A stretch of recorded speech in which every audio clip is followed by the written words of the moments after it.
Mickey Hart here, you're listening to the GAA Hour Football Show. The GAA Hour with Colin Parkinson is brought to you by Paddy Power, home of the Money Back Special. I'm not finished yet, it took me a long time to get here. Both players have spoken with each other, and they regret what happened. They've had a frank discussion with each other, and they're both of them are keen to now focus on getting back their county jerseys. That these fellas will get such a shell shock next Saturday evening that we'll put them back in their asses for 10 years. Welcome along to the GAA Hour. This is the football show on a Monday. Conan is here as usual. I want to say hello to all our YouTube viewers. Our special guest this Monday, Keane, isn't here again. It's Tomás Corrigan. Welcome to the show, Tomás. Thanks, Colin. Now, we're going to let you actually talk today. And the reason I bring that up is because poor Lee Keegan was on the RTE show on Saturday. And I felt sorry for him. This is a man, the best wing back of his generation. James McCarthy might have a word to say about that as well. And he was just talked down to the point where Lee Keegan had lost heart and just started butting in with kind of stuff that wasn't his best kind of work, you know, that kind of. So don't worry, Tomás. Yeah. We're going to give you loads of time to talk. I'll jump on there, Tomás, and take this one. That was horrible. Everyone wanted to hear what Lee Keegan had to say. Yeah. And Brawley ended up telling him, like, making a point and saying, "Well, you'll know this, Lee. You're playing." While he continues to make, instead of going, "Lee, what do you think of this whole thing?" Like, the dynamic, the egos on that show is out of control, isn't it? Yeah. Well. Yeah. They're all fighting to get their wee tuppence worth in. But to be honest, I don't really watch the analysis in RTE because it's poor. Like, they don't really analyse the match. They just kind of pontificate and kind of throw out kind of sweeping statements. They don't actually analyse the match. So far prefer the Sky Sports coverage. You know, the proper analysts on it. Yeah, you know, Sky have the best analysts. There's no doubt about that. Yeah. Oh no, like I was watching it yesterday, and just see Jim McGuinness. Like, you're hanging on his every word. He was just so on the money. They might do it. They might go overboard on some of the analysis. I think they're trying to, like, sometimes Peter Canavan, like his analysis is great, but he's been asked to, like, really analyse a match during the match, like. He'd need to go away for a couple of days and look at it different angles to give what Sky are asking him to give. Yeah. So he's trying to do something that is, I think, impossible. But no, I think Sky is definitely the sleeker of the two. Like, I far prefer watching it. The problem is that RTE is completely personality driven, and there's no personality in Sky. It's almost like from one extreme to the other. Whereas, like, surely there's a middle ground here. And I agree with you with Canavan. I do love the way they show how both teams are setting up. That's the basic analysis at half time. I think you do need a couple of days to properly get into analysis. But, like, I mean, surely Sky is just so dull, though. They're brilliant analysts, and, like, I love James Horan, Jim McGuinness, Peter Canavan. There's nothing about it. No it's crack. Just, it's not even crack. There's no debate. The presenters are terrified for debate to happen in case they get dragged into somewhere they're not comfortable. Like, I mean, debate's the thing, and, like, that doesn't help with the structure that they have with Jim just sitting with Rachel getting interviewed basically, and then Peter over with Brian just getting interviewed, and nobody really to come back. The thing is, so if Jim says something incredibly interesting in that one question Rachel will ask him, it doesn't matter a hoot because they have to go across the Peter next. You just know it's so formulaic and, like, sterile. But anyways, I didn't want to get into that, lads. I want to give out about something else because it was going to be given out. But, like, I mean, Jesus, it's a huge disappointment coming off that weekend of Super 8's. Like, I mean, Saturday was bad enough. Tyrone hammering Roscommon, not Tyrone's fault. Roscommon were deplorable. We'll talk about all the 4 games, 2 in part 2, and then we'll get into the other 2 in performance of the weekend. But the crowds weren't even turning out. So we'd only 50,000, 55,000 or 53, whatever, around the early 50s. This is Dublin Donegal. This is the Leinster champions versus the Ulster champions, right? And it's doubling up with Roscommon and Tyrone, 2 very traditionally well supported teams, and you've got 50,000 in total. What's the problem here, lads? Like, I mean, the Super 8's is it because it's not knockout? It's because you've a home game the following week? All these things adding up, or are people starting to get sick of Gaelic football? I'm starting to think it's a combination of everything. Yeah, well, like, it's funny, like, it's called the Super 8's, and it's almost funny in how ironic that name is after the first round, because it was anything far from super. Like, the games were like that, the Kerry Galway game, like, I was watching it, I was at a wedding on Saturday, so I was dying of a hangover on Sunday, and I wanted something to take my mind off the kind of, you know, the thoughts of the night before. Like, it was terrible. Like, only I was coming on, knew it was coming on here today, I would have turned it off. Like, the first 20 minutes were just awful. and the World Cup was on as well, so I wanted to turn that on, but I kept watching it, and it was it was bad. Yeah. But like if that was Fermanagh or someone playing, we'd be getting slated for it. That Fermanagh, we need a 2-tier championship. It's so bad. Like, but that was Kerry and Galway. Like, and these teams get a free ride, most of the year. Like, and I need to call them out. Like, it was a really bad game. But I was reading today in the Irish Independent. It was Eamon Sweeney was talking about. He referred to the crowd as being at the Kerry match as being like a child eating a vegetable that they didn't want to eat, like, and that Gaelic football was now the kale of sport. Like, it's just so boring and drab. And I think now, like, sorry, the Gaelic now, it's like the defences are just so well organised at this stage that everyone's back, and the defences are so good that to get through the defence, patience is the name of the game. Yeah. So if you're watching it and teams now to be successful have to be patient, like that's terrible to watch. It's sideways passing, it's backwards passing, you're getting a free, it's going backwards to your spare man. There's an awful lot of hand passing, afraid to commit to the tackle, so coming back out and going across. The crowd can't engage in it, lads. I've seen enough football this year to know that the crowd cannot get into this. There's no atmosphere on the ground. So I don't know what the solution is. Incidentally, there was 82,000 last year at Dublin Monaghan. And that was a quarter-final, and that was doubled up with Tyrone and Armagh. So very similar. So maybe the Super 8's did take away from it the fact that supporters and others 3, the ticket prices are fairly high. So they maybe not going. But like Saturday people were saying this is underwhelming start, and then Sunday's as bad as it was. It was the conditions, you would say, was like a bar of soap.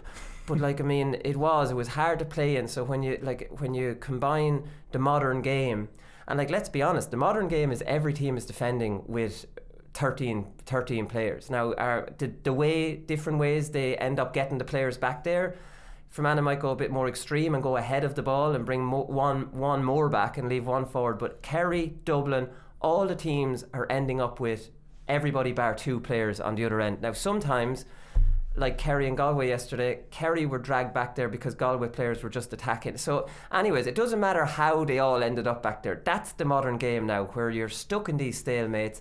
The crowd aren't getting into it. You can hear the players shouting on the field.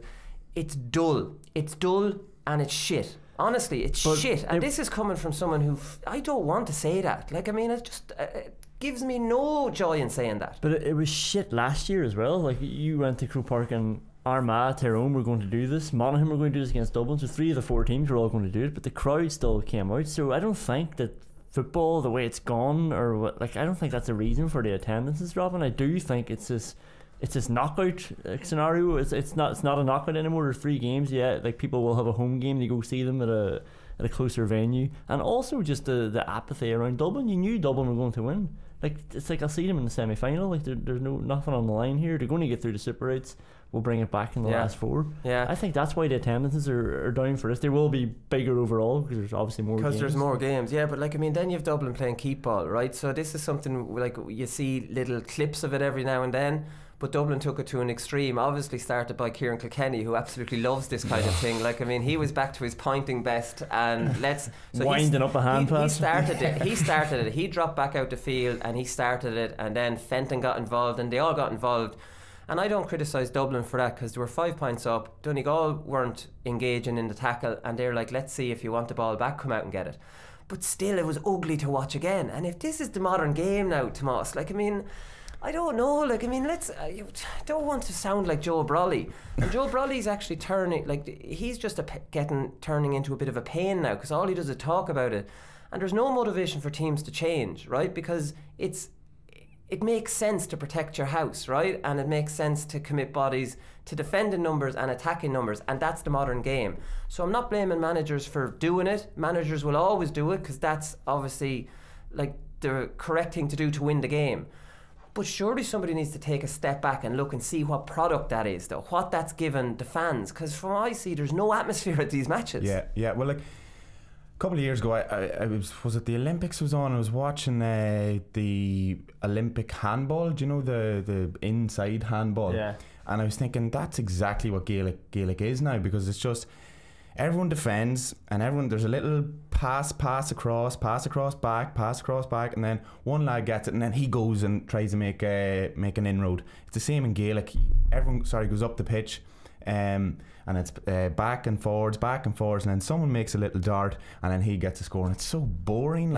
So even when the score goes over, there's not a huge applause, because it's almost like you've been bored so much at how it's been kind of worked. Yeah, that's it. And God, when I started playing, it was obviously kind of 15 on 15, and you put probably your best players up in the forwards for them to get scores, and that's where your personality dictated where you wanted to play, because you wanted to be kind of outgoing and flamboyant. So I wanted to be the lad who's getting on the end of the scores. But now, if you want to have the biggest impact in a game, it's wing half back that you want to be. You want to be starting out at, not corner forward, because a corner forward now only gets maybe 3 or 4 touches a half, and a lot of them you might have 3 lads hanging out of you. So and you're cycling it, So for me, if someone was starting Gaelic football now and they were the best player, I'd be putting them back wing half back, or trying them out in maybe midfield, even though they're not that, they mightn't be that tall, but it doesn't matter now, because a lot of kickouts are going short and stuff. So no, it's I don't know what they're going to do. At the minute, it's just not fun to watch. It's boring. Sorry to just cut you off, but it's probably not fun to play either, because you for the last 5, 6, 7 years, you and Sean Quigley are seen as the two scorers. Now obviously Seamus came in this year, and you're thinking, well, there's your starting point with Fermanagh, right? So you've got 3 forwards that a lot of counties would absolutely love to have, finishers, scorers. You've got the speed, can get out in front, the lads have a bit of size, lovely little balance. And you and Sean are sitting on the bench against Kildare. While working players on the field are kicking bloody wides, not even under pressure. Me and Conan laughed about this last Monday at the actual, where is the mindset? What are you thinking when you're a scoring forward in a system like that? Yeah, no, it's not just for Fermanagh, that's across the board, that the kind of the scoring forward, as if you want to call it that, it kind of, there's winners and losers basically in that sort of a system, and the losers are the scoring forward will be sacrificed for someone who can get back and defend and clog the space. The winners are the losers who can just track back better than everybody else. Your words, not mine. Yeah. But yeah, no, it's just, to get back to your point, the Gaelic at the minute, it's just a dull, boring watch. And as I was saying, the World Cup final was on, and I really wanted to turn it on. I was flicking back and forth, because I wasn't missing much in the Kerry and Galway match. Yeah. So but what do they do? What can you implement new rules? Well, you see, I'm glad you said that, right? Because there are a few things put down here, right? So we talked about this before. There's too much hand passing. That's a huge problem. If you cut out that hand passing, you obviously can't sit as deep as you do, because you can't work it out as easily through the hands. You have to leave forwards up there to have that kick option. Now, Pat McEnany told me, and I said this recently, is that I sent him a text and asked him how difficult is it to police that, because they do it in compromise rules. He says, not even any bit difficult. It's easy. You just count them out loud as they're being done, and everyone's aware. Right, you're on number 4. You're only allowed 5. I better kick it, or whatever right. The restriction. That's one. You could ban backwards free kicks. They're an eyesore. That's just heading back, the easy option, and to rebuild all over again. Well, how practical is that? Does the other team say has a load of bodies back, and then you're forcing them to kick forward when it's the other team's fault? Say, where you're looking for someone. I'm not saying that's going to help systems change. It's going to make sure that maybe that sweeper should be up ahead of the ball, and not to be as, keeping men back behind it, or that option for the free kick. That everything has to be positive. I haven't thought these through absolute 100%, but a forward free kick and not back, they're going back to the goalkeeper sometimes. Right, another one. You can't bring the ball back into your own half. That's basketball. When you actually cross the halfway line, you can't go back. That would stop what Dublin did. You see, and again, I don't want to punish Dublin, because that wasn't Dublin's fault. That was Donegal's fault. Do you know what I mean? Yeah. Then there's free kicks. All right, forward. Then a forward can't leave their own half unless they're chasing someone. Now that's probably more difficult. You could do a whole show on these rules, talking around them. I'm just even opening them up here, that there obviously are little things that can be done to make the game more positive. As it stands now, all the game is favouring defensive football. Let's give, and I mentioned an offensive mark before, where if you catch a high ball inside the 21, you have a mark and a free shot at goal. That will encourage kick pass and long balls. It will actually reward the forward for winning it, like midfielders now are rewarded with a mark, and that would improve the game. I think there's loads of little things that can be done, like tweaks, if the appetite is there. I think we've reached a point, lads, where there's something has to be done. The balance is all in the defender's favour, not the forwards, and it's terrible to watch. Don't take my word for it. Go to bloody Croke Park and just hear players shouting on the field, because nobody's involved in it or interested in it. I can't disagree with any of that. It's spot on. I like the one, the offensive mark, because that would encourage players to kick the ball in. And you know, it can favour the kind of the taller players, would also favour the faster players who can get out in front. But no, there definitely needs to be something, because it's not just this year. It has been over the last number of years that, like, you go to a match or you'd watch a match and the first half would just be so boring, like, and it would only ever liven up maybe in the last 15 minutes whenever it's it's knockout, like, and when everyone's tired. Yes, and the game is then exciting by virtue of the fact that, okay, there's going to be a winner and loser here, not because of the quality, and you might get a bit of quality thrown into it, but I think the excitement then comes from just the kind of knockout nature of this last 15 minutes and the championship quarter, they call it. But like, it's just it's an ordeal sometimes to sit through some of the matches. And what's it like to play through one of the matches? Like, it's not too bad because you're focused and stuff, and you're thinking of your job, but then, like, it's hard to watch a match back. Like, you're like, geez, did people actually watch this? You know, it's hard to watch. Yeah, and then, like, the argument obviously is here all the time that, like, I mean, look at the joy the young people in Fermanagh got this year. Look at Carlow, they're filling out Dr. Cullen Park now and they're doing that, and I accept all that. So I'll never tell a manager, you have to change, you have to do something differently, because that's not fair. The rules has to stay with them. Yeah, I think like Joe Brawley genuinely thinks that if he keeps rabbiting on about this, the manager's going to go, oh well, I must do what Joe. Like, I mean, they're laughing at Joe. It's not like the managers, inter-county managers and players are laughing at him. Like, they're not just talking about this. No one's going to change because it's more effective to play that way. Now, obviously, maybe Fermanagh and Carlow have gone way too extreme on it, but every team is playing like this. Even the great Kerry and Dublin teams are getting that many men back, because it makes sense to defend with more numbers, but attack, with almost the equal amount of numbers. So, like, I mean, the idea here is not to keep mouthing on about and talking about that. It needs little rule changes, and then the managers will all have to play within those new rules.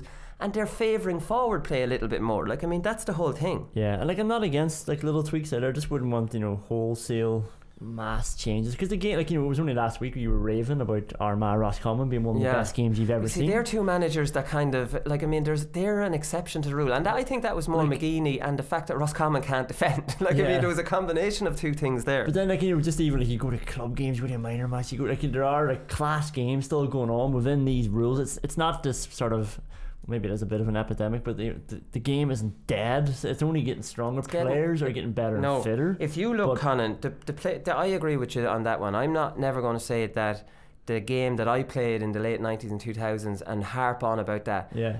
The game now is more skillful, and the strength and conditioning and the fitness is on a superior level. I look back to a Leinster final on that Paddy O'Shea documentary that we played against Westmeath, and I was like, that looked like a challenge game. It wasn't proper foot. There was no speed. So it's much better now. It just needs a few tweaks to bring that more traditional shape that we had back then and plant the modern game into that, where players are just much better now. And, like, I mean, that would definitely... No, but I think the tweaks need to be more conditions, like the condition games we play where you say hand passes, so 5 hand passes and then move it on, or 3, whatever it is. But that could fix everything.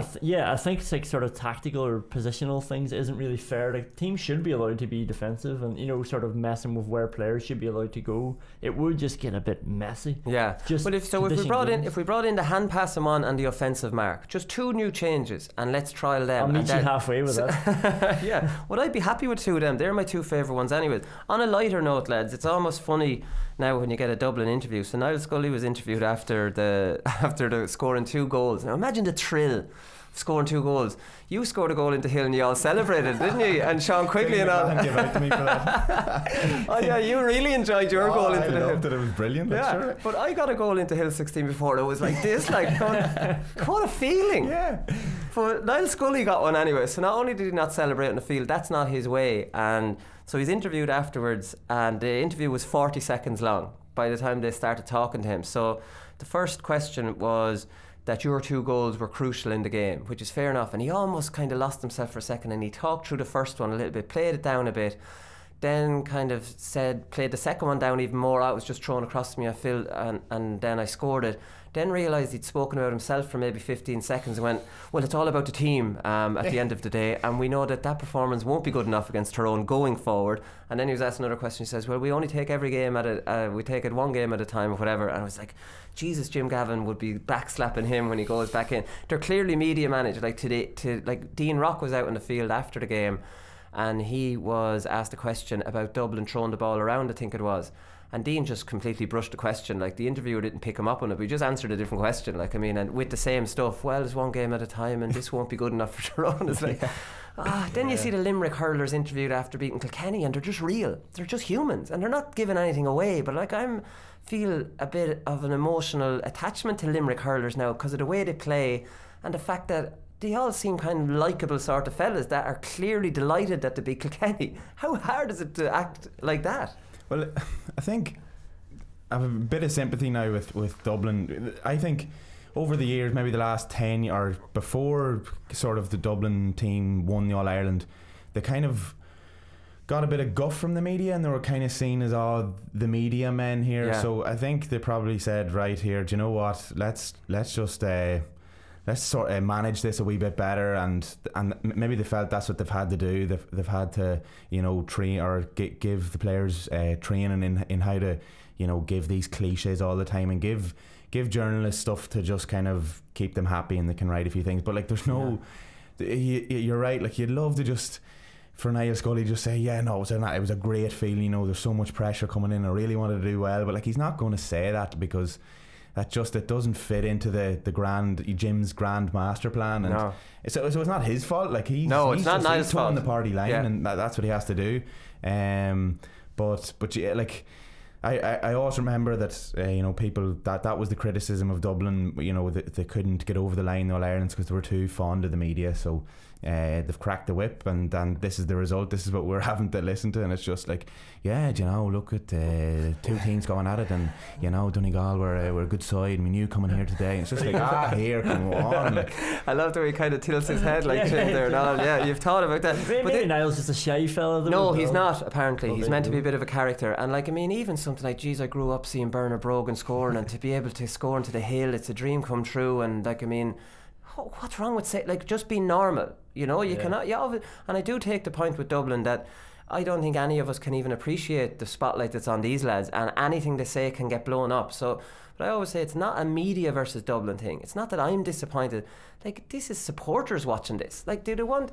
And it's the whole idea. Like, Dublin are admired right throughout the country because they're just a phenomenal team. But are they loved? Because, you know, I don't know. Like, I mean, unless they start letting that guard down a little bit, I'm not sure if they can be loved by neutrals. Yeah, but I don't know if anybody would be loved if you keep winning as much as they're winning either. Yeah, like, true. Everyone just wants to see them lose. Like, Niall Scully, maybe the fans, like, I know I did felt you said about emotional connection with Limerick. I started warming to him a bit more because of his goal. You know, never mind the interview. I was like, geez, what? Like, I've been talking about Jim McConnelly and how they're not going to replace him, and they need a bit more quality, and then suddenly was like, shit, this boy's just taken from the sideline. Yeah, Scully and Howard were unbelievable. We'll talk about that now in the next part. There's no doubt about that. Just two other quick ones. Peter Canavan said Daniel Flynn didn't mean that goal. I think he's off his head. This is Daniel Flynn we're talking about here. This is just a player who will do anything. I think the fact that he kicked it off the inside of his foot, Peter might have thought he was trying to tap it over, but taking that extra solo and going around the man, you knew exactly what he was doing there, right? Yeah, no, I did think at the time, oh, did he actually mean that? I asked myself, but no, he did. Like, he like, as you were saying, he took them on, and he is liable to do the unpredictable, you know, and he definitely meant it. Well, only he can answer that, but I thought he meant it. Yeah, he wouldn't have gone that far if he wanted to tap over a point. Yeah. Do you know, he wouldn't have gone around that last man. And he had was it Cribben who had an open net. He looked at him and then said, fuck, I'll just put it in myself. And he pulls it back across and over the keeper. No, I definitely meant. Yeah. One other quick one before we get into the matches is that one thing that just I find bizarre, right? And this is from the likes of Kerry, right? So they've got this huge aggressive press, right? So they trust their midfield to win the kick out. They're trying to force another team to go long, right? So this mad planning going into making the other team go long because you have an advantage there.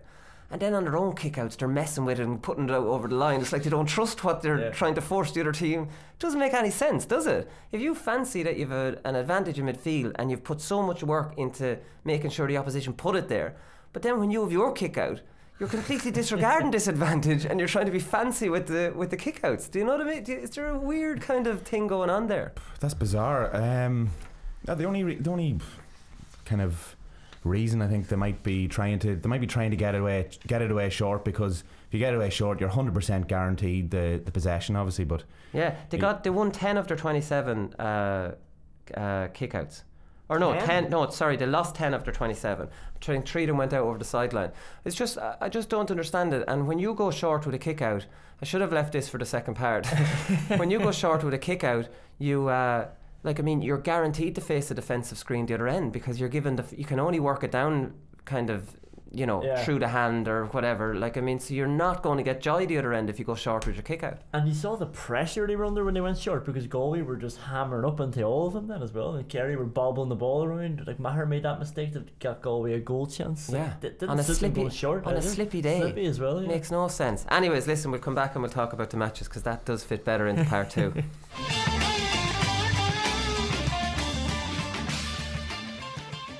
Okay, so this was probably the major disappointment, lads. This is Galway Connacht champions versus Kerry, who were running up such big scores, and I think it was more the expectation that this was going to be a classic is what kind of led to the big disappointment and the big chat we had at the start of this show.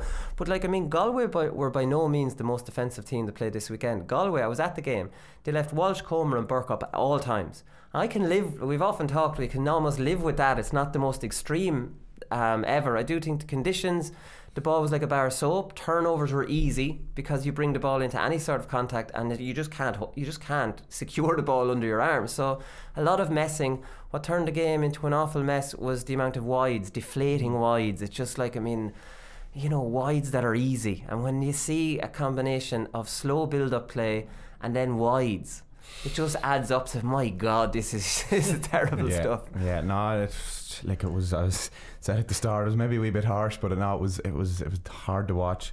Just the quality overall, like the handling was poor, the shooting, as you said, was poor. It was sloppy all over, and there was only for a couple of real moments of quality from Ian Burke in that first half. It was a drab affair. Ian Burke was, did he get man of the match in the end?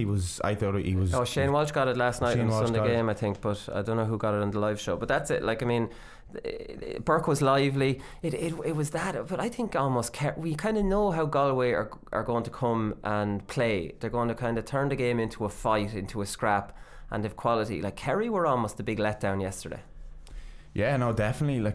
It was Kerry's first real test of the championship, and after their win over Cork, they were being lauded as, Kerry, here we go. Kerry are the team to challenge Dublin. And yesterday they just looked like they had no energy. They looked like they weren't hungry for it. Galway now, to me, they out Tyrone.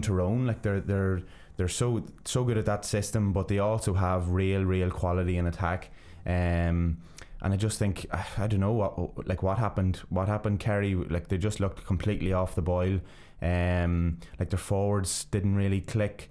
Midfield as well looked kind of off the pace. So they have to go to Monaghan now next week and up to Clonus, and Eamon Fitzmaurice he'll be worried now this week.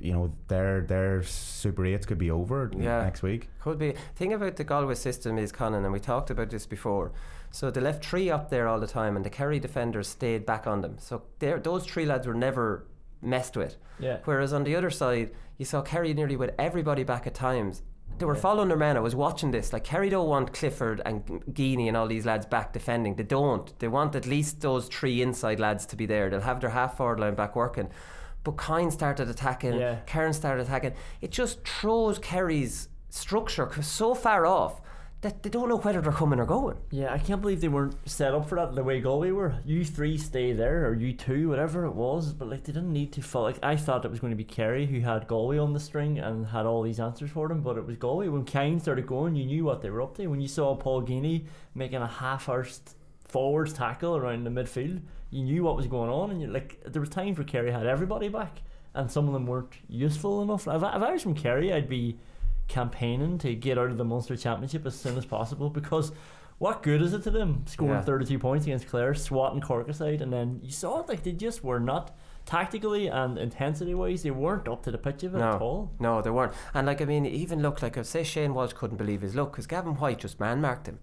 Like, White's a speed demon himself. He offered nothing going forward, whereas you saw with Galway and Mayo, Shane Walsh was in the half-forward line trying to hold his position, but he kept having to follow Colin Boyle and all Durkin and all these lads forward, and he was dragged out of his structure. And I was saying, lads, Shane Walsh was trying to hold that place, and yesterday he just got free rein to stand on the 45 and never have to do any defensive responsibilities, because White just kind of real old-fashioned said, well, he's my man, I'm sticking on him. You know what I mean? Where I don't know, he should have just given him something to do, and I didn't fancy White to mark Walsh. I thought Foley might mark him and leave Walsh, because Walsh is such an attacking weapon from Kerry. Like, I mean, I think Kerry got things wrong.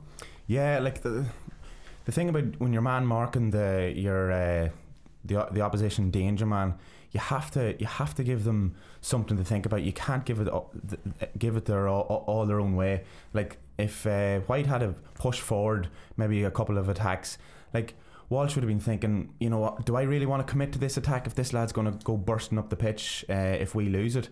So, but the opposite happened. Shane Walsh got to do whatever he wanted, and you know, we all seen how he played. Like, he was a real thorn in Kerry's side the whole game. But like, you know, Kerry, they didn't turn into bad footballers overnight. Like, they have unbelievable quality. It was just as they struggle in that old disorganised game, because that's what the game becomes very disorganised. And if Kerry are trying to keep some sort of shape, their shape's gone, and then they're sucked into a game that they're just not comfortable in. You've James Donohue doing the Shawnee Johnson role, just running around the outside, hand passing the ball. Like, do you see that goal Daniel Flynn that we're talking about? He gets the ball on the sideline on the 45, pops it off and goes straight for goals. Drew Wiley cannot keep up with him, and he goes, that's what James Donohue should have been doing. But they were all just sort of floating around the outside, around, nobody coming in on the burst, just going down to the corner and coming back out, and nobody was taking anybody on. But you're exactly right. But is that almost the way you discuss that game plan, Tomás, that this game is just going to become very disorganised? You know, like, are you trying to throw the other team off their kind of, say if a full back line is attacking, like, are your full back line encouraged to attack, not even if they're not going to get the ball, but just so that they're actually dragging the other forwards completely where they don't want to be? Yeah, so you have that element to it, that you're dragging the forwards where they don't want to be. But also, I think you mentioned it on the podcast last week. You know, if you're a forward and you're trying to take your man on, if your teammates, say, are providing a run, even if they know they're not going to get it, they're taking the eye of the defender off. So you're able to throw that dummy, as you were saying last week. You're able to throw the dummy, a bit of a sidestep. But if you're not committing to the attack, then, you know, it doesn't matter if the ball's getting up to the danger men. Like, they're just going to get 3 or 4 players around you and turn over, and then it just saps the energy out of everyone. Yeah, no. But like, as Conan was saying, like Kerry will look at that and they'll be kicking themselves, because they couldn't get up to the intensity that Galway brought, and they'll be thinking, like, you know, we have to bring that the next day, like, because it's going to be another step up again for Monaghan. Like, they have to, like, James O'Donoghue going like around the not the danger zone, like the middle third. Like, he needs to be, like, making his runs, trying to take men on, and, like, it's very hard to tackle James O'Donoghue, so go at them and you'll draw the free. But I think Kerry were a bit sloppy and they were a bit cumbersome in the attack, and I think it comes from playing in that Munster Championship and just not being up to the pitch of real white hot championship. Yeah, of that level. And I think, like, let's concentrate on Galway a little bit here. Like I mean, I made a comment that they were All Ireland, they could win an All Ireland last year. Like, I mean, and it might have sounded a little bit out there, but Galway this year have beaten Kerry and Mayo in the championship, right? The team 2 and 3 in the country. And they gave Dublin a right scare in the league final in Croke Park, and that was their first ever time to play Dublin in that kind of, you know, atmosphere and environment. So they can improve on that. That this team is a serious outfit. A serious outfit in that there are 3 fellas they leave up are all match winners in a different way. They've Heaney and Brannigan, who are 2 offensive and defensive wing forwards, more offensive and incredible pace, and then they have Michael Daly. They have a big strong midfield, and they're obviously their defence, which has been suspect down the years, are now getting that little bit of help. Galway are doing an awful lot of stuff right. Yeah, and I'd say Kevin Walsh would have been creaming himself over that goal that they got, because it was the perfect transition where Eamon Brannigan gets it, and he just darts through the middle. Shane Walsh is coming even faster on the left, and then he takes it on any further, and it's straight on for a goal. And that starts with Kerry in the corner getting pushed out, Stephen O'Brien panicking, playing a shit pass, Galway turning it over and going. Like, everything they were doing was completely organised and rehearsed, and he just went through all these patterns of play for 70 minutes, whereas we mentioned we don't want to get into Kerry too much, but it was just a mess in comparison. Dave, see, Kerry have no counter-attack game as such, and like White would be good in the counter-attack, but he was man-mark, and Murphy was kind of anonymous, so Kerry had nothing. But Galway's counter-attack game really started working towards the end, because Kerry started tiring, the ball was slippy, the turnovers were coming, and like when Galway smelt that kind of blood and turnover, suddenly they came alive. Yeah, well, like that, their game is based on the counter attack, like the counter attack and play. Like as I was saying at the start, it's Tyrone like, but you know they have more quality in attack than Tyrone. Like someone was reading in the Independent today, it's the first time in maybe 30 years that this Galway team has beat Kerry in the championship. So more 53 years. So like you know, it takes a special team to break like a hoodoo like that. So like this Galway team I think is special. Like they have serious players like Comer. Like when Comer gets the ball, like he's so powerful, strong, he's fast, he's great balance, he's 2 feet, he brings other players into it, like he can take a score, he goes down the barrel of the gun, and like if he gets it, he's either going to score or he's going to be fouled. It's very rare that he gets turned over. He got a great foul there underneath the Cusack stand where he took about 3 of them on. Like, I mean, he gets the crowd going. He does. He's that kind of player where you might be getting bored, but then Comer gets it and you know he's just going to do something positive. You very rarely see Comer win the ball, loop around and recycle it. He just doesn't. Comer doesn't know how to recycle ball. Like, I mean, and Burke, in fairness to him as well, a little live wire. He's not doing like James O'Donoghue, who's coming out around the outside and he's making it's not in their DNA, these Comer and Burke, where it's not really in James O'Donoghue's DNA either. Like, I mean, I don't know, maybe Kerry or Donohue was overthinking it, or maybe Tomás, if you're lacking a bit of confidence, do you say, geez, I better not take him on, and if I get a turnover, that's me marked out on Tuesday night on the stats or whatever. Is that like in your head when you've no confidence, or why is James O'Donoghue, do you think, looping like that so much?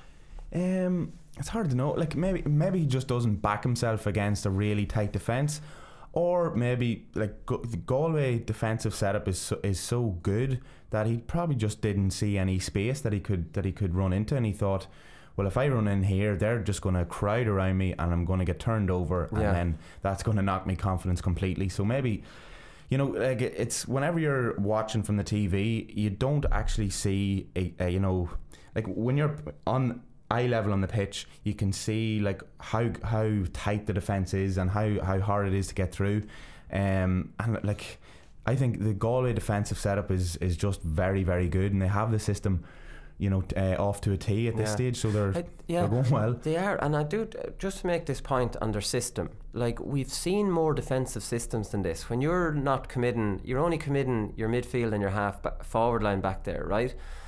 But it's that intensity and there's that strength, because you look at Roscommon, they had 13 men behind the ball and Tyrone were just batting them away like they were like children, because they'd no strength and conditioning in comparison, and they were lazy. They weren't working hard enough. So like, I mean, the system is one thing, and even your system malfunctioned against Kildare in Navan as well, because you had players back there, but they weren't getting hands on. They weren't being honest as they should be, which is surprising for you. But like, I mean, not you, ye. Yeah, but, Surprising you. but you get me. Like, I mean, I used to be of the wavelength with Tyrone. Like, if you've got 13, 14 men back there, sure, anyone can defend like that. And there is a bit of truth in that as well. But also, it's the intensity Tyrone, like the difference in Tyrone and Roscommon, the way they tackled, and the difference with what Galway bring. Galway bring a physicality and a tackling and a work rate kind of that a lot of these teams don't do. So it is a little bit system, but it's not all system. It's all about, at the end of the day, it comes back to what it always come back to, is like honesty and willing to work. Yeah, and that's the honesty is the best word, because the opposition need to keep those players honest as well. Even if there are 14, there's somebody there who's, you know, needs to be sort of tried out, needs to be kept honest. And like Kerry's first 3 scores, Kevin McCarthy came in off the flank like Niall Scully, 1-2 with Guinea over the bar, just that drive and run. Killian Young just burst through 2 men, drew 2 men to him, played it to Clifford over the bar. Paul Murphy did the same, Clifford over the bar. But it didn't happen enough. They weren't going at them, and maybe they were afraid, maybe they were getting hits, maybe they felt it after a while. But you could see even in the first half, like the amount of possession Kerry had, they were on the ball for a long time, whereas Galway's were just go, go, go, and like they kicked a lot of wides as well, but their attacks usually ended with a dead ball, and then they could set up again and they got that bit of a rest, whereas Kerry were just holding onto the ball and looping around and getting hit all the while. Yeah, no, they were. So Galway definitely going in the right direction. The other match between the 2 provincial winners, which we're going to concentrate on, is Dublin and Donegal. Now this was another weird game, because like, I mean, if Donegal were told before the game that Dublin would be without Diarmuid Connolly, well, they would have known that before the game, that Conor Callaghan would not score, that Paul Mannion would not score and get brought off, Con got brought off in injury time, and Kieran Kilkenny would only score a point, that Dublin would be very lethargic and not really look like they're up to it. And they still lost by 4 points, and we're down 8 at one stage. And as long like, how far off Dublin off a fully moving Dublin team or Donegal?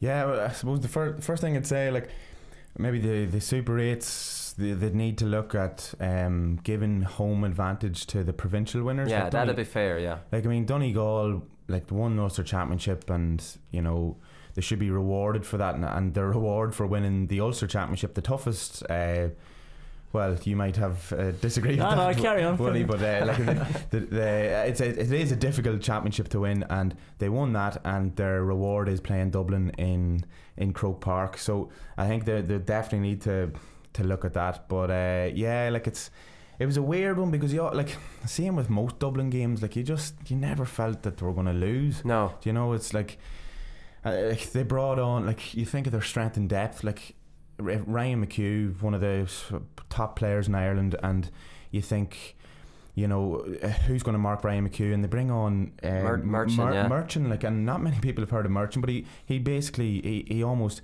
you know, held Ryan McHugh out of the game. Like, and if they can bring a fella on off the bench who, like, no one had really heard of, but mark one of the opposition's best players, like, what hope do the rest of us have? They have, yeah. Merchant's a speed demon. Now, Merchant marked him well, but McHugh could have had 3 or 4 from play if he had his shooting boots on. Like, he didn't. Merchant was tagging him all over the field. You could see this on the TV off the ball, that when the play wasn't around, Merchant wasn't following the play. He was just turned facing straight at McHugh, and that's demoralising, because for Ryan McHugh, who likes to have that free roll, and when you drop so deep, you like to think, right, well, I've dropped deep enough now, I've got a clear run at it, because usually players don't follow you that deep, but Merchant followed him everywhere. It always used to break my heart that if I was played corner forward and I was told, right, you have a free roll, go on out there, and I'm like, lovely, usually that's a great roll, but then the cornerback man marks you everywhere in the field. It's like, oh Christ, I'll actually just go back in the corner. I'd actually have an easier time back in the corner than that. But that's what Merchant did. And like, I mean, the changes for Dublin made loads of sense. Jack McCaffrey came in, Keane O'Sullivan came in, Merchant man marked McHugh. Like, I mean, Howard went wing forward, he was outstanding. We'll talk about him in performance of the weekend. But like, I mean, Dublin tactically, usually Dublin get it spot on. Yeah, I mean, and there's only so many goals Ryan McHugh can score against Dublin before Jim Gavin starts thinking, Jesus, I better do something about this fella. So just man mark him, because he always just find that space. when you don't man mark them. Yeah, no, that's exactly it. But like, I mean, I don't know. It's hard. Like, I mean, Donegal looked to me like Jamie Brennan's chance, where it's given in high and McFadden knocks it down to him. Unbelievably bad defending, which you're not used to by Dublin. That Keane O'Sullivan jumped with Fitzsimons. It's like Keane O'Sullivan never jumps with the defender. What was he thinking? Knocks it down to Brennan. Brennan's not a finisher, I don't think, as much as a lethal. Brennan would never do a dummy solo and tap it into an empty net. He's an all-out ball winner and can kick great scores and might get the odd good goal, but I don't think he has that composure when he gets a chance, you know, like that in front of Hill 16. But like, I mean, that was the obvious thing for Donegal, and we saw with Laois against Dublin, they had a clear game plan to give diagonal ball to Donny Kingston, Evan O'Carroll. I didn't see Donegal had a clear game plan to take advantage of perceived weakness in the Dublin full back line.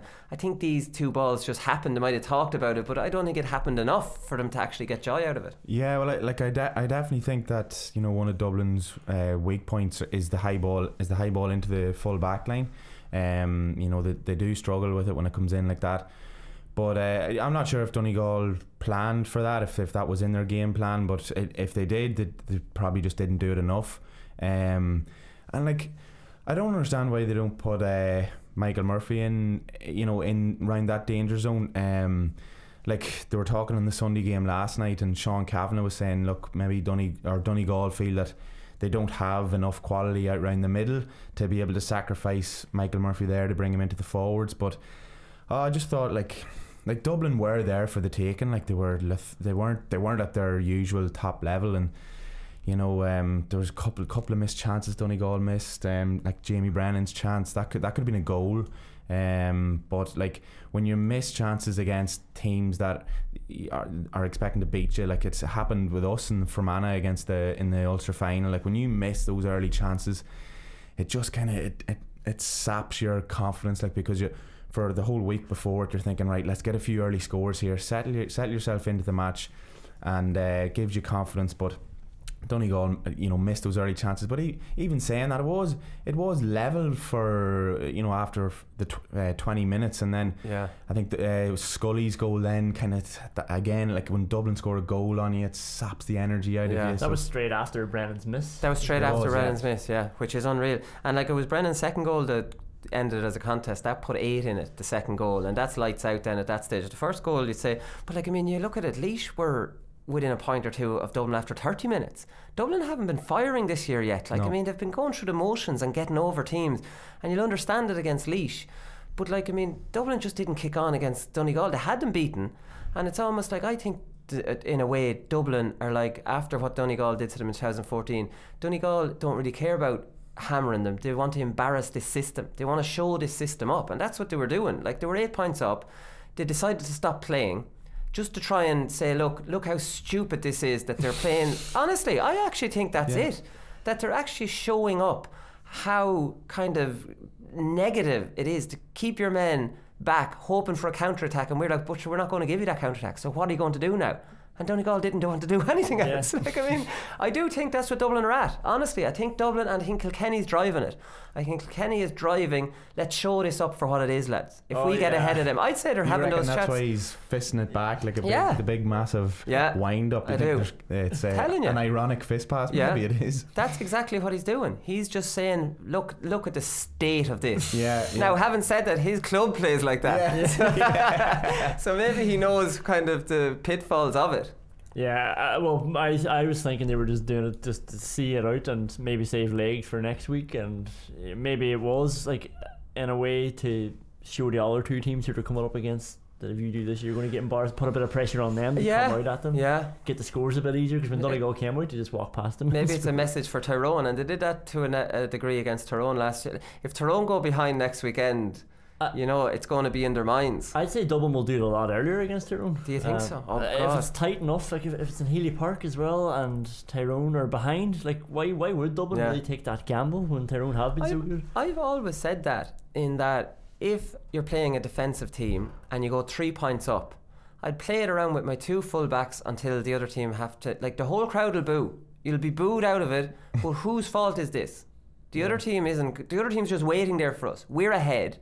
So who's the onus on to get the ball back? It's not us. The onus shouldn't be on the team that's ahead The onus should be on the team that's defending it. I really don't want to promote this happening, because it's just going to be it'll be a farce of the level of Donegal in 2011. Because this hasn't been seen very much before. It happened a little bit with Kerry or with Dublin at the weekend.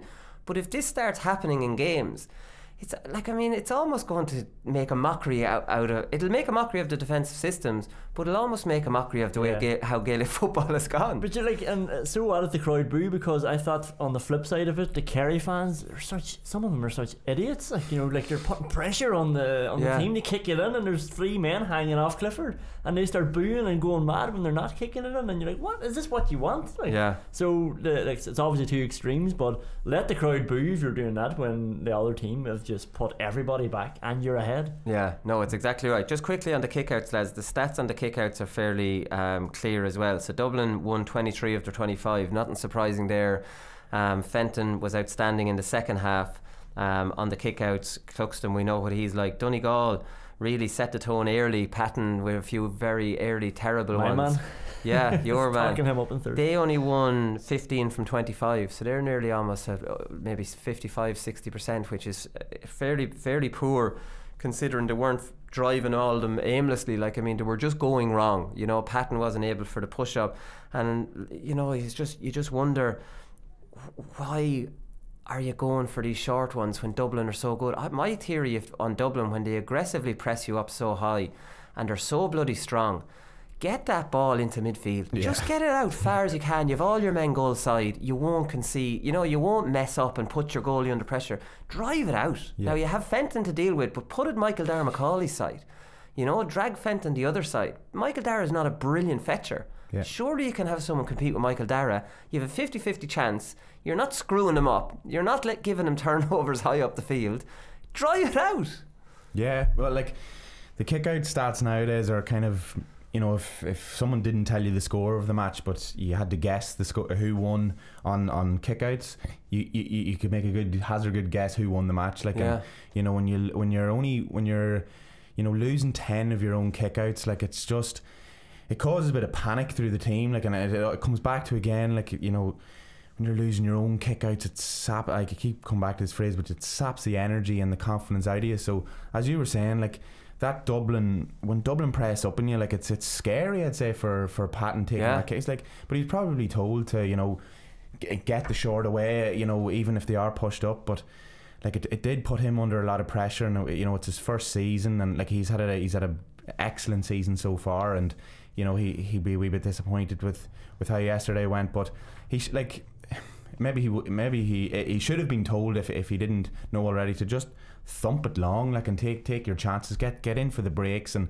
you know, keep it away from Fenton, who is having a field day. But like, Dublin, like, when they push up on kickouts, like, it's just, they're very, very good at it. Like, they're probably the best at it. Yeah, that's the thing. And like, I mean, you're going long, driving it as far as you can. Like, you can have tactics around getting in under that break and make sure you're half forward line. The 3 of them, when you know which side it's going, that they're all coming in under that break, and you're winning it. And look where you are when you win it. Then I don't get it, but I'm not I'm not an inter-county manager, and I don't know. There's obviously a reason. I think you go to the corner back all the time, and look how far you have to bloody carry it. There's the chance of turnovers up the field. The other team will have got back. By the time you reach 45, you're in a stalemate situation. Like, there's when other teams are pushing up, when you go long, that's a one chance in a game that you're guaranteed to have one-on-ones on the other side if you can, like, win it. Galway on Sunday did it. Like, they were going long when Kerry were pressing up. Yeah, Lavelle's kickouts were great. Yeah, a great flight on them as well, and they just had so many boys gravitating to either wing wherever he was putting it, and they usually won the breaks or the high ball. And yeah, it was a lot safer than what Kerry were doing, because you saw the pressure Kerry were under then. Like, that's sort of the dynamic you come into then with Dublin. That's the choice you have. Like, do you kick it long, compete in the middle, or do you just spend all your energy trying to get out with men hounding you down? And you usually have more men than you have backs there, because they commit bodies. Yeah, Declan Bonner says, I've just felt there was more in us. Maybe it was just that belief just to get over the line against Dublin. So I don't know, like, if he's saying there was more in us, I don't know. Like, sometimes maybe players on the field, naturally, because they're coming from a culture of very defensive, might just naturally fall back into those positions, you know, especially against Dublin. But definitely think it was very weird that Dublin allowed Donegal allowed Dublin do that, lads. I don't care. Keeping the score down for the maybe stage? Well, that's another thing, because that is a good result against Dublin in Croke Park for Donegal, arguably, you know. Like, I mean, now what they have to do, although I suppose after Tyrone hammered Roscommon, then it didn't really make sense, did it? Because they're never going to better that result. Yeah. You know, so look, it's hard to know. It's hard to know why. Like, I mean, why they wouldn't just come out, engage, and try and get that ball back. And what, like, Desi Dolan set the tone on the Cocan by blaming Dublin for that. Like, that's not Dublin's fault. Yeah. It's just not Dublin's fault. And Ger Canning blamed them as well. And like, it's amazing the influence they have. That suddenly on Twitter, then this is all Dublin's fault. And I'm getting tweets going, "Oh, why don't you give out about Dublin the way you give out about it?" Yeah. And I'm like, they're only doing it in response to the other team. Donegal dictated what Dublin did there, not the other way around. It's almost like we're winning and you want us to go up there, get turned over and give them what they want. Give me a break. It's just nonsense. They just spent 65 minutes making sure they win the match, and now they don't need to do any more with the other team. Sort of wanting them to come they're in. back there waiting for us. We know what they're doing. We're winning. Why would we even go down there? Right, listen, lads, we've gone over time there. We'll come back with performance of the weekend.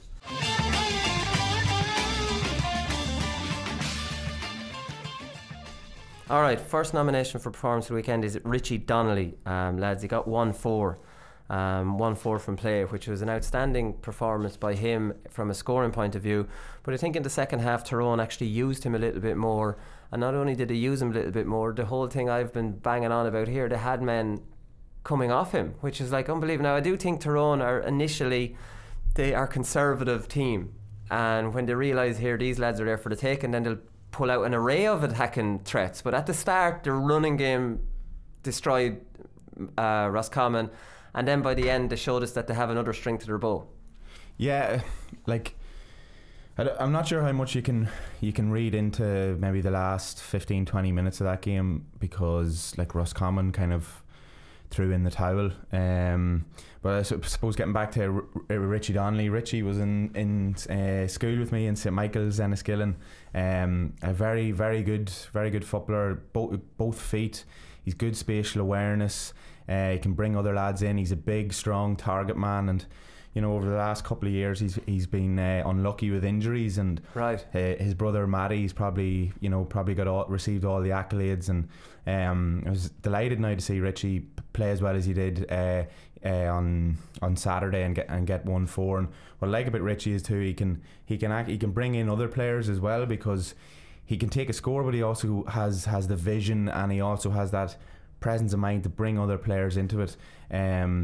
But I suppose Ritchie would know himself that he'd be coming up against, you know, tougher defences than Roscommon's. Like, I mean, like I have a massive soft spot for Roscommon, but they just don't seem to want to defend or something. They just they want to play, you know, real lovely attacking football, and it's grand against Armagh.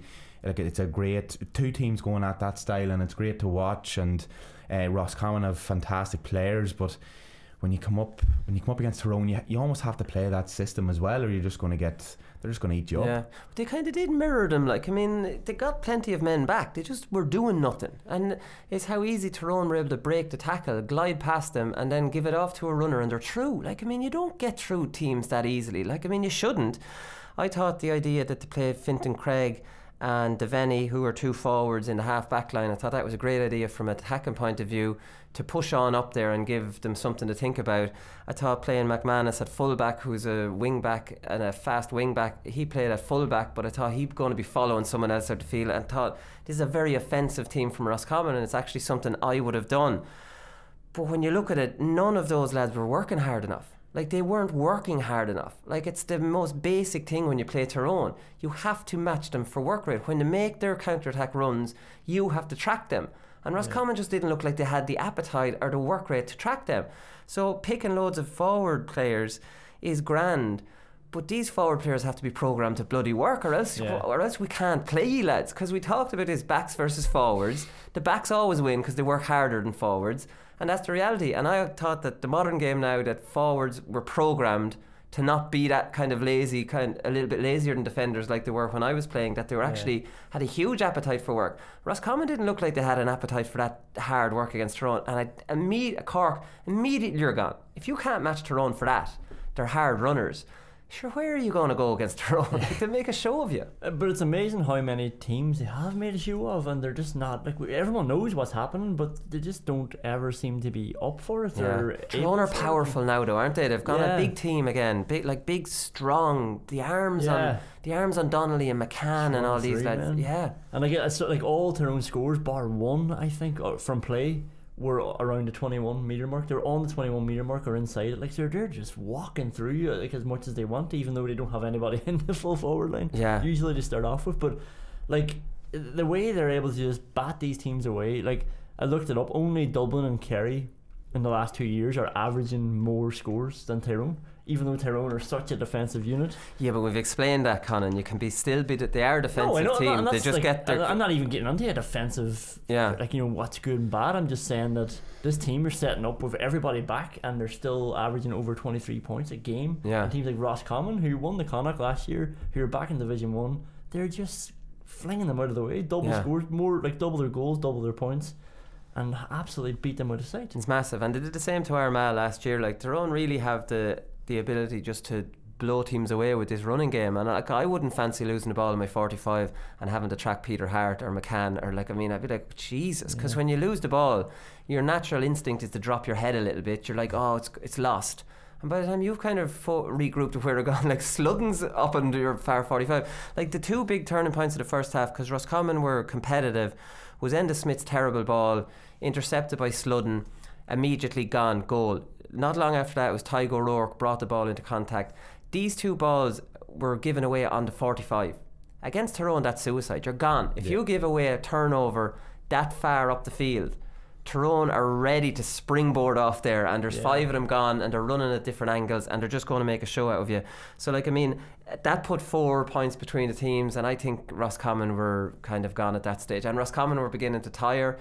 They started off really brightly, and were getting through. It's hard to keep that up for long against that kind of that intensive tackling. No, like, Tyrone were on their game yesterday, and it just Roscommon, like, you can kind of compare the Tyrone defensive setup. It's like this kind of spider's web in their own 45, and Roscommon, like, their players were like running in and getting bottled up by 3 Tyrone players, and then when Tyrone turned it over, it's just like, it's like this barrage of fighter jets, and about 4 of them go, and they're flat out. And like, that just, I think that just sapped the energy from Roscommon, and I think the game was over really at half time nearly, you could say. And then, I know it was over. Roscommon had run out of ideas. One thing I did think of Roscommon when I was watching the game, and this is Paddy Power performance of the weekend, but we're going to have to get a little bit, we want to cover all 4 games, that Roscommon kind of was weird. Like, they were dropping everybody back bar Craig and Murtagh. Like, I mean, obviously some of them were following Tyrone players, but that's the reality. They had this many men back on some occasions, but they were dotted around in weird positions. Like, 2 could be on the top of the D, almost covering a full forward line that Tyrone aren't going to kick it to anyways in that situation, and there wasn't enough out around the 45, and Tyrone were just maybe 2 hand passes, and they're through that, and then the 2 lads inside are watching a lad coming at him at pace, at sidestepping us over, you know. Like, against Tyrone, because Tyrone aren't mad about kicking it in, why not just have all your men along the 45 and really get that contact area, kind of hit them hard on that 45. I can't see Tyrone, because they're not programmed to kick, you know, kicking it over that screen into the 2 men, because if they win that there, they're running out, and your men on the 45 are going to turn around and kind of gobble them up, you know what I mean? I think Roscommon had their defensive structure all arseways. See, I don't think Roscommon are coached to play that system. No, I think all year they're playing, you know, they're the nice attacking brand that you've seen against Armagh, and you've seen how good they were at that. Like, that's their game. So what they were trying to do against Tyrone is they were trying to play a system that they just haven't been coached on all year. And when you seen that, when they tried to do it, they just were bad at it, and that's what happened, and Tyrone just picked them off for easy scores. And you know, I was reading Kevin McStay in his post-match press conference yesterday. You know, he was deflated, and he was thinking, you know, or he was saying, we need to actually look at this in Roscommon. You know, do we want to continue, you know, at Division 2 and we're getting through it, but to really get to the top tier, we need to be able to play like Tyrone and Galway. Like, and he was saying the Roscommon football public mightn't like that, because I know down in Roscommon they like to play, you know, the nice kick pass and, you know, the nice attack and play. But he was saying, you know, what you know, there's going to be a bit of soul searching here, not in the next couple of weeks because they don't have time, but you know, if they want to really push on, they need to develop this defensive game, and it mightn't please the Rossies down there, but it's, you know, Kevin McStay's, I think he's spot on. Yeah, that's sad, you see, because this is the reality of the way the game is gone. Trying to come out and play football doesn't work against these teams because they're just going to hurt you and you're not coached in it and whatever. So I have that quote from Kevin McStay, and it's very, very interesting. He says, because that's the way we play, talking about playing offensively and picking forwards that are scorers rather than workers, and like, it's just sad that doesn't work. It's sad. So he says, because that's the way we play, which is easy to play against, but it's the type of football that, you know, I'm not sure the Roscommon supporters will go and watch if we changed our style dramatically and if we started looking at a Galway model or something like that. Bit harsh on Galway there, but anyways, whether our supporters would want that, whether our players would want that. But now going into the next level, at that elite level perhaps, it's going to take some big strategic decisions in style, in personnel. So there you go, like, it could be losing Roscommon off their half forward line could end up from Cahill. Murtagh could find himself on the bench, Tomás, while a worker takes his place and just left with 2 scorers inside. That's the reality. Like, I mean, that's pretty much what Kevin McStay is saying here. So this is why we keep banging on about the modern game and everything. Nothing will change because you can't compete by trying to go offensively. So rabbiting on about it, the only thing to save the way the game's going, I think, is those rule changes that we discussed. Yeah, but like, the game does change though, and positions change. Remember that handy old position about 10 years ago, number 15, that you were allowed to you're allowed to score around the middle. You can't do that anymore, but that was perfectly suited for some players. But just because that suits you now, it doesn't mean that the game has to stay that way, you know, to suit that particular player. Like Dublin have like all these amazing quality players who get to show that, but they are able to do the other side of the job as well, and they're able to track. I'm all on for the game evolving, but like, it is evolving to a bore fest. That's my problem. Like, I mean, there's no problem. Like Tyrone, just to quickly finish up in Tyrone, they were absolutely clinical. I think it was 20 scores off 24 shots was a stat that came up on Sky during the game. Like, I mean, they were outstanding, and it's just set up a brilliant game against Dublin next year, and hopefully the home advantage might be able to make it a little bit more competitive than last year. The test for Tyrone is going to be, are the runs going, like when they turn it over, are they going to be as positive and as immediate? Are they all going to go, like, you know, they don't delay? As soon as the ball's turned over, they go. No, but they won't get the turnovers on the 45. They might get turnovers on their full back line, which just you can't counter-attack from the full back line. You can counter-attack really well from a turnover 45 or midfield. Dublin won't give them to them. That's the reality. They won't give Dublin won't give them those turnovers. And do you go anyway, because, like, you know, the Dublin lads are going to track you the whole way, and then you know you're going to have to track them the whole way back. So it's just, I think it just gets into their heads a bit more, and they use Tomás's phrase, it saps their energy a bit when they're thinking about it. I don't think Tyrone can beat Dublin. I don't think that system can beat Dublin. I genuinely don't. But look, I think Tyrone will get a lot closer to them this time. It won't be a hammering like it was in Croke Park. That was a one-off. They don't like Healy Park though. No, they don't really like Healy Park. Well, funny on that, I don't think the Tyrone players really like Healy Park either. Sean Calvin was saying. Was he saying that? Just from talk, I'll not name them, like, but they were saying, you know, home advantage in Healy Park doesn't really mean that much because there's not that much history, and they just don't feel a connection to it, I don't think. But it'll be an interesting match. It will be. So the other performance of the weekend contender, Paddy Power performance of the weekend contender, is Carl O'Connell. I love Carl O'Connell. I love watching him. The speed of him, like I was saying last Thursday, it's Jack McCaffrey level of pace. It's just like, you cannot buy these type of players. He's another one of these lads, didn't start playing football seriously till he was 22. Like, I mean, Malachi Clarkin was telling me that at the match yesterday, like, which is unreal. I don't know, did he make your All-Ireland team that didn't play minor on 21, Conan? But he scored 3 points from wing back, got 2 against Leach.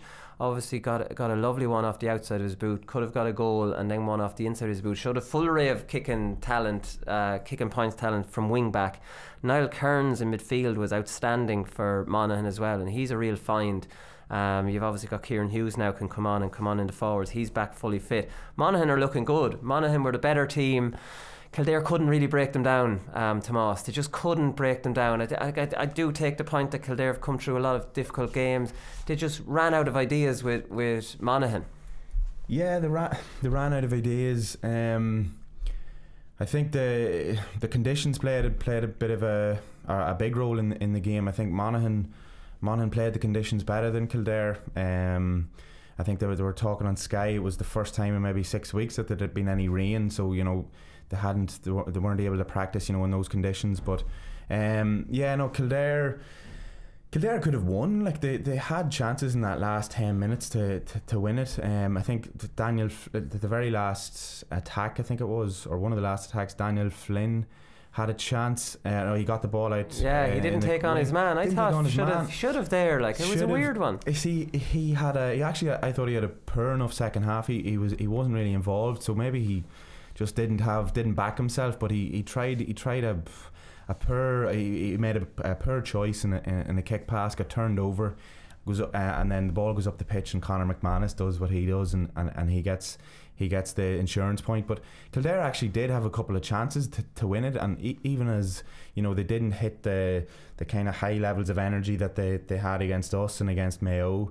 They still could have snuck a result, but Monaghan look good. Like they look back to themselves. They look, they're working really hard, and I think their defensive again, like it's their performance is built on being defensively solid, and like Kildare I think didn't really have any answer for Monaghan's hunger and intensity. When they got into that scoring zone, intensity in the tackle, like Ross Munley mentioned last week, is just to leave something on you is what he said. And like when you add the wet conditions into that, Kildare got really frightened about bringing into contact. And they played Kevin Feely full forward for nearly the whole game.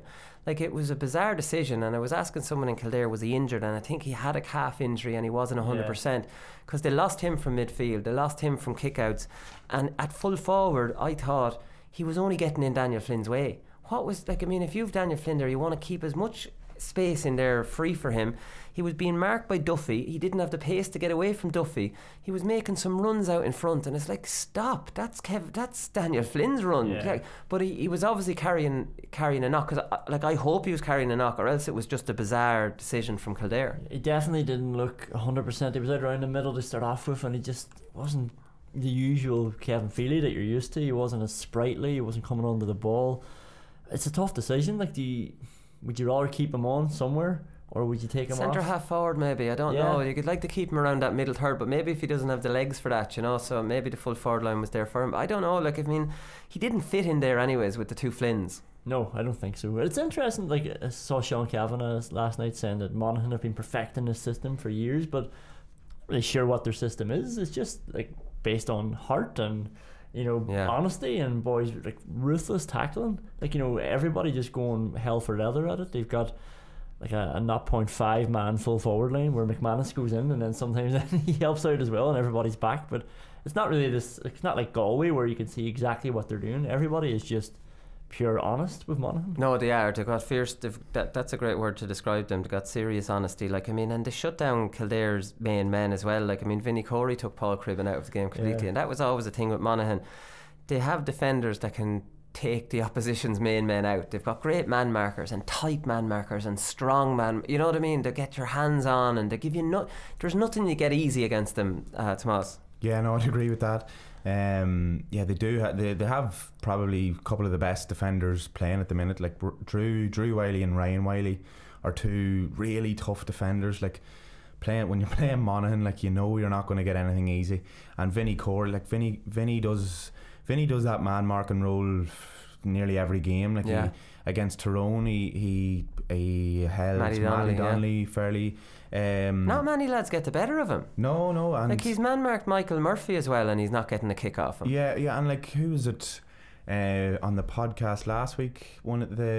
Stevie McDonald, I think, was saying, Monaghan, you know, if they're relying on guys like Vinnie Corey and Desi Moan, but Vinnie Corey has been one of Monaghan's best players for maybe the last year or so. Yeah, Desi Moan worked Fergal Conway, like man to man all over the pitch. Did well on Conway, yeah. So I think those two boys had a point to prove, you know, and they had great games for Monaghan. And what was surprising was Conor McManus didn't have probably his best game. So and Monaghan still got over the line. So if Manzi can click against Kerry, then you know Monaghan will be in with a serious shout. Yeah, exactly. And the one thing about playing the sweeper against Monaghan is that, well, Owen Doyle drops off his man all the time, but like, I mean, Carl O'Connell's just free on the other side. Why you can't do that? So Paddy Brophy's trying to keep his eye on him, and he's kind of standing goal side of him, but way away from him. And it's like, because they were trying to free up Owen Doyle, so Paddy Brophy's going back to kind of keep a watch on Owen Doyle's man, so he kind of has someone else, and he's trying to look up and see where Carl O'Connell is. Yeah. It's like, mate, don't leave Carl O'Connell free. But like, I mean, Monaghan will rejig it and get him free, and then he's a free man. And imagine the danger that you have if this fella's a free man. When we talked about Ryan McHugh, I mean, you get to the stage now where you just have to follow him. At least have a player on him who's going to track him. Like, don't just leave him as their spare man. It's crazy. Yeah, no, you can't let him get a run on you. Like, you have to, if he gets the ball, you have to be touching him straight away, because the first 4 steps he takes, some players are fast over first 10 metres. He actually accelerates. You know, he gets quicker the faster as he's going on.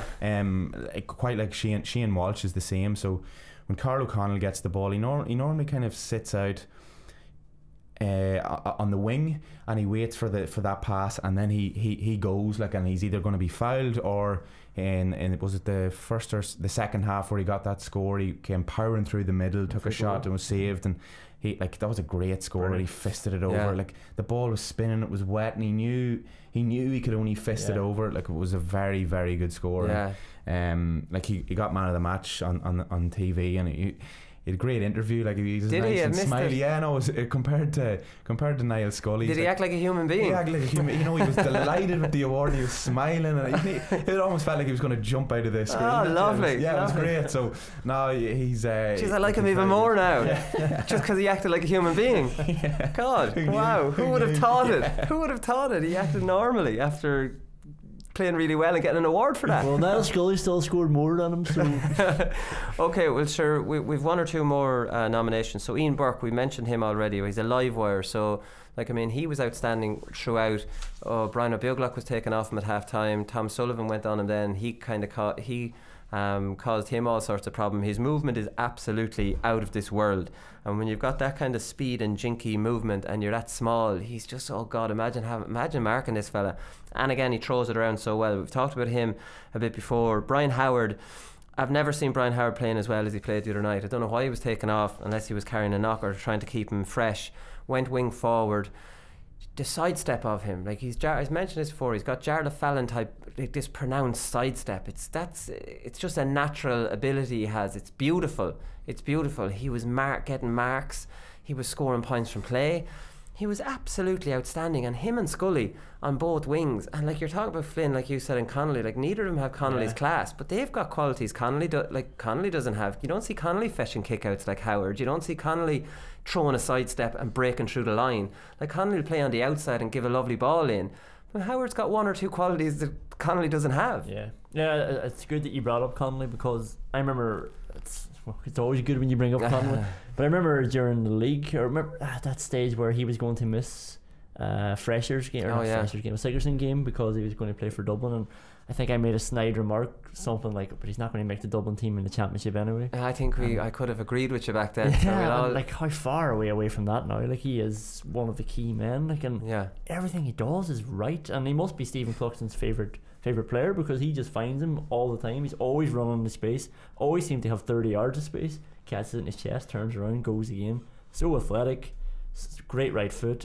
He's absolutely brilliant. He's flying. Yeah, he's absolutely flying. What do you think? Flying. I had written down here, outstanding beside Brian Howard. I just thought it was one of the best performances that I can remember. For the first half especially, he was just brilliant. Like, he was he was taking men on. That sidestep, like it's so bulletproof. Like if he sidesteps you, you're gone. Like he made a clean catch, and he's 2 feet, and he, like as you were saying, he always takes the right option. Like we played Raheny in the Dublin Club Championship, and he it wasn't like he was doing anything spectacular, but he just always.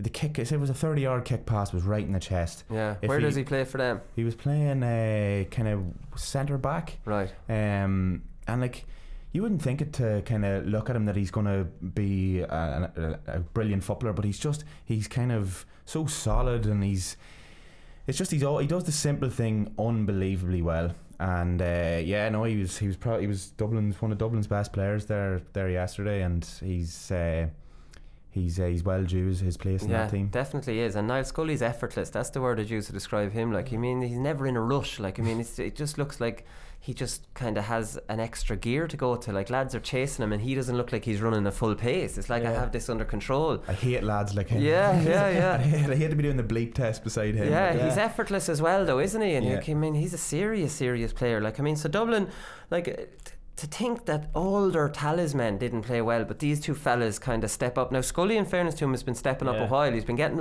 his points from play. He's very impressive. I didn't realise Howard was as good as that. Now maybe that was an outstanding game and he's not that good, but like, I mean, if that's the level he can get to, it's just 2 more players that are match winners for Dublin, which is a bloody disaster for everybody else. Finally, David Clifford, lads, I want to throw him in because he scored 1-5, 1-4 from play, and like, I mean, he got 1-4. He didn't play that well, but he got 1-4, you know, in his first kind of serious game up in Croke Park. So, like, I mean, there's no doubting his brilliance. The points he got were all kind of poacher scores, Tomás, weren't they? It's not like he won it out in front, beat his man, stuck over a screamer. They were almost like getting on the end of a hand-passing move and just putting it over. They were tight angles, you know. He kind of showed that he's that lethal finisher.